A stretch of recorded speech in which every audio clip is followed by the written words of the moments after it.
বন্ধুরা, দুপুরের lunch থালিটা ready করার আগে আজকে আমি কাতলা মাছের রেসিপিটা আগে বানিয়ে নিচ্ছি। প্রথমে মাছের লবণ হলুদ মাখিয়ে ভালোভাবে উল্টে পাল্টে আমি ভেজে নিচ্ছি। ভাজা হয়ে গেছে, এবার এক এক করে তুলে নিচ্ছি।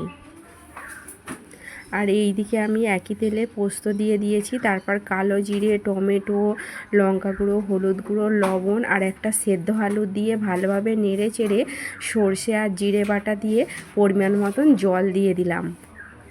দিয়ে এক এক করে এর মধ্যে মাছ যেগুলো ভেজে রেখেছিলাম সেইগুলোও দিয়ে দিলাম, আর একটা চেরা কাঁচা লঙ্কাও দিয়ে দিয়েছি। মাছটা এতটাই বড়, ঝোলের মধ্যে ডুবতে যেন অসুবিধে হচ্ছে। মাছটা আমার রেডি হয়ে গেছে।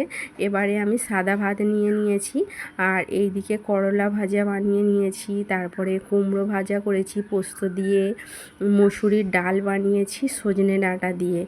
সজনে ডাঁটা দিয়ে ডালটা খেতে আমার খুবই ভালো লাগে। আর এই দিকে যে কাতলা মাছের রেসিপিটা বানালাম সেটাও একটা প্লেটের মধ্যে নিয়ে নিচ্ছি। মাছটা এতটাই বড় ছিল যে বাটিতে ধরবে না, ওই জন্য আমি প্লেটের মধ্যে নিয়ে নিচ্ছি। আর এটা আমাদের পুকুরেরই মাছ ছিল। আর এই যে এইটা আমি নিয়ে নিচ্ছি প্লেটের মধ্যে, আর সাইডে একটু চাটনি নিয়ে নিলাম। এই লাঞ্চ থালিটা তোমাদের কেমন লেগেছে অবশ্যই একটু জানিও। আর শেষ পাতে চাটনি হলে তো মানে জমেই যাবে।